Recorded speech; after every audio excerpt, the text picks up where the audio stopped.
You and I are on assignment from God. One, to be transformed. Two, to create a pathway of godliness in our own behavior that would be able to be the same, maybe not the assignment, but the same in the heavens. We don't become obedient when we go to heaven. We're obedient now. But watch again this, as this angel was saying. He said, look, but from the first day we begin to pray for understanding and to humble yourself before your God. I'm reading verse 12. Your request has been heard in heaven. I've come in answer to your prayer. But for 21 days the spirit prince of the kingdom of Persia blocked my way. Then Michael, one of the archangels, came to help me, and I left him there with the spirit prince of the kingdom of Persia. Now I'm here to explain what will happen to your people in the future, for this vision concerns a time yet to come. Now this is what gets me right there. This archangel would have never been able, or would have never returned to heaven and said, God, I tried to reach Daniel, but I couldn't get there because the spirit prince of Persia stopped me. Can you imagine this? See, in other words, the assignment that God gave the archangel to Daniel is an excuseless assignment. In other words, there is no way he would have been able to get back to God and say, God, I tried to do it. They know I try to do it in God. And this is true with your personal devotion for him. This is true with your prayer time. And the Bible even talks about don't make a decision, a prayer, a swear to God or a vow to do something for God and then change your mind about it. Why? What's the point of it? It's not because you lied to God. It's because you're in an unchangeable dimension that once you commit to God what he wants to do in your life, it's not that you're not going to have enemies that would try to stop you. It's that you're going to demonstrate the faithfulness of God through his own creation. And you carry that faithfulness not only in this world, but into the next world. That's why when you pray the Lord's Prayer, thy kingdom come, thy will be done in earth as it is in heaven, this continues. So the point that I'm making also is this. You don't wait to get to heaven to be heavenly. That's why he said, pray this way. In other words, this is not a vainless prayer. You're praying. This is an ordination from God. Thy kingdom come. Thy will be done. It's already functioning. You could read Daniel right here and see that the kingdom, the realm that God created, he's in that environment dealing with the prince of Persia and dealing with Michael. And in this case, he says, Daniel, again, he said, but for 21 days, the spirit prince of the kingdom of Persia blocked my way. Then Michael, one of the archangels, came to help me, and I left him there with the spirit prince of the kingdom of Persia. Now I'm here to explain what will happen to your people in the future, for this vision concerns a time yet to come. Now he's telling us some of the activities of the invisible world, the eternal world. And there are other forces in that world that we're being prepared for in this one. See, in other words, peace, as I didn't hear this, but I know that's also what she meant and what she was saying, but peace that passes understanding is not just in this world. Peace is not the absence. Like in our natural selves, we think peace is the absence of conflict. No, peace is steadfastness in conflict. In other words, for the devil, being the devil, enemies of the cause of God, he's not going to leave you alone. There's war going on. Here you can see that God showed Daniel there's war going on in the eternal dimension. And there are archangels, evil, and then good, the angels of God, good, and evil spirits fighting in the heavenlies. And I was reading in Revelations, and also Hebrews 12, Revelations, of course, the activity of the enemies of God seem to also happen even when this physical body is done with. and God makes you another body. What for?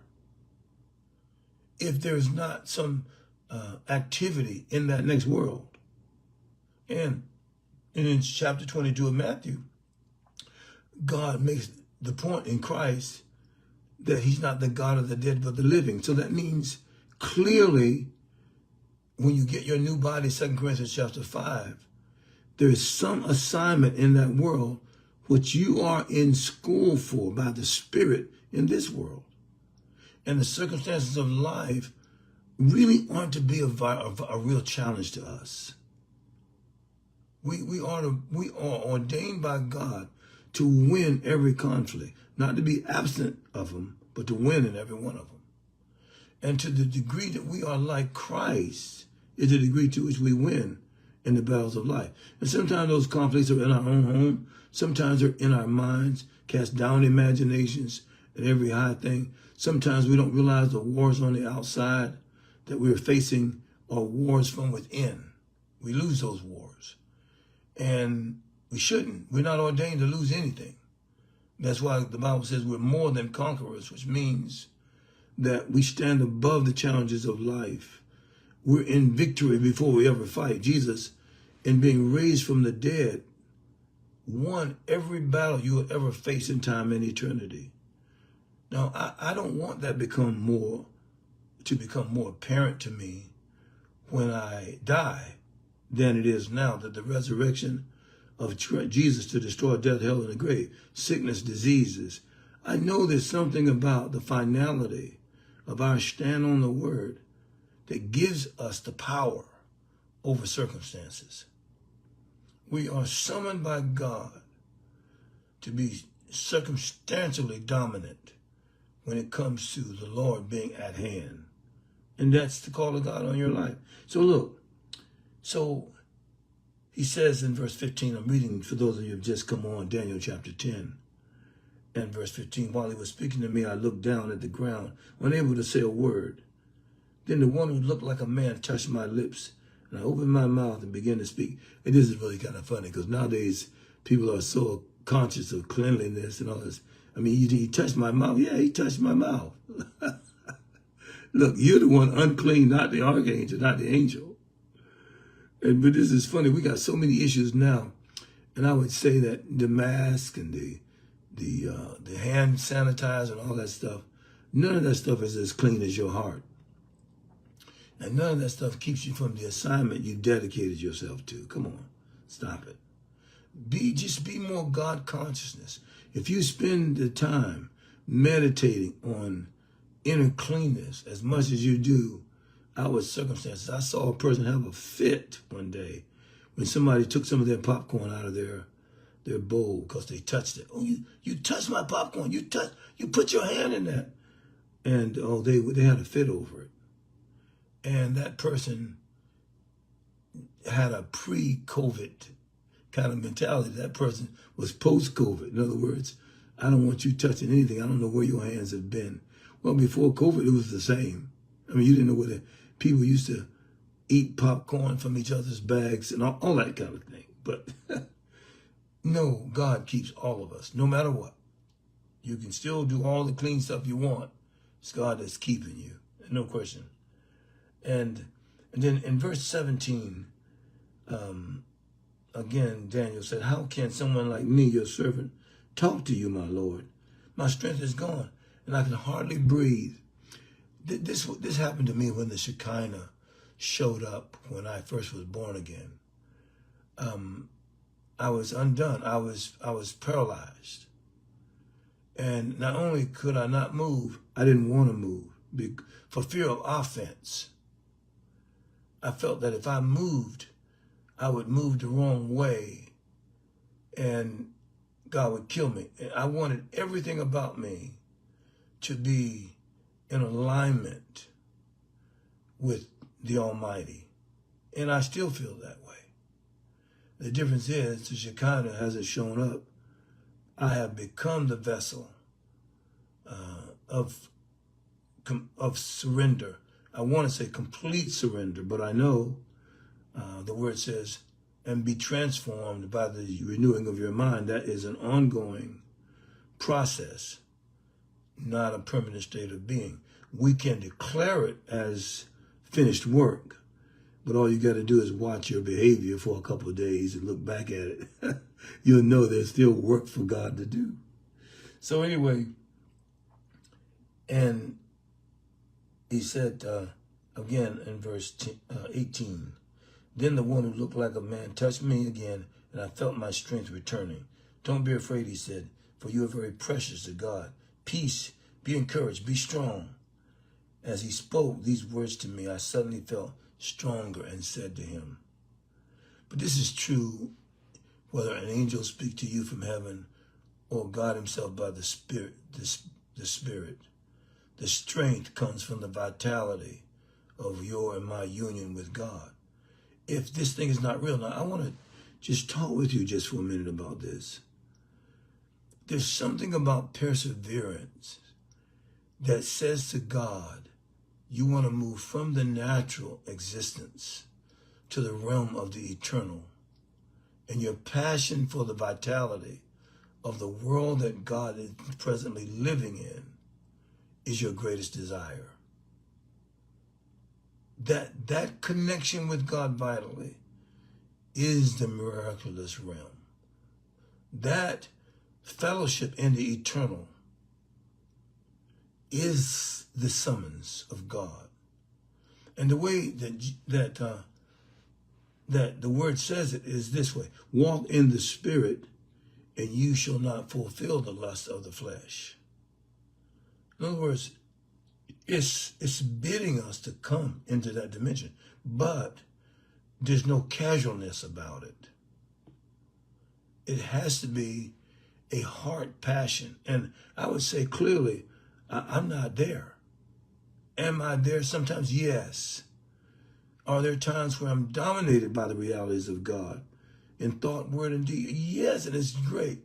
But I would say a great part of the time, I'm dealing with the circumstances of life rather than the priorities of heaven.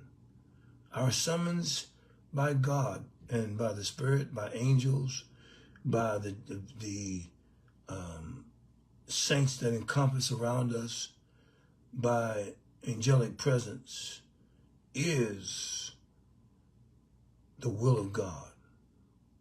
They love to see the will of God. They're in the company of that. All the people that have gone to heaven, they're in the company of the perfect will of God. There's no one in that realm except where God allows the devil to access him. He knows that he has but a short time. Everything in that realm of the heavenlies is in complete alignment with God. There is no second guessing. There's no casualness about it. But then there's no striving in it. You see? I don't want there to be any striving with me about things. And right now, I'm summoning the Lord to help me in a complete fast. I used to could, at a younger state, just go on a complete fast with no problem. Now I got to ask him to help me with it, you see. And I think that part of the reason must be that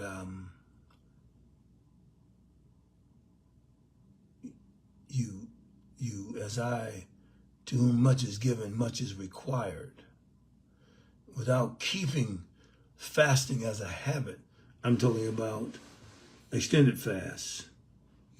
Now, I don't believe fasting for fasting's sake does anything. I believe Isaiah 58 tells us the benefit of fasting. And so, as you see Daniel in another place, look, again, I want to say it in verse 18b, as he spoke these words to me, I suddenly felt stronger and said to him, please speak to me, my Lord, for you have strengthened me. He replied, do you know why I have come? Soon I must return to fight against the spirit prince of the kingdom of Persia.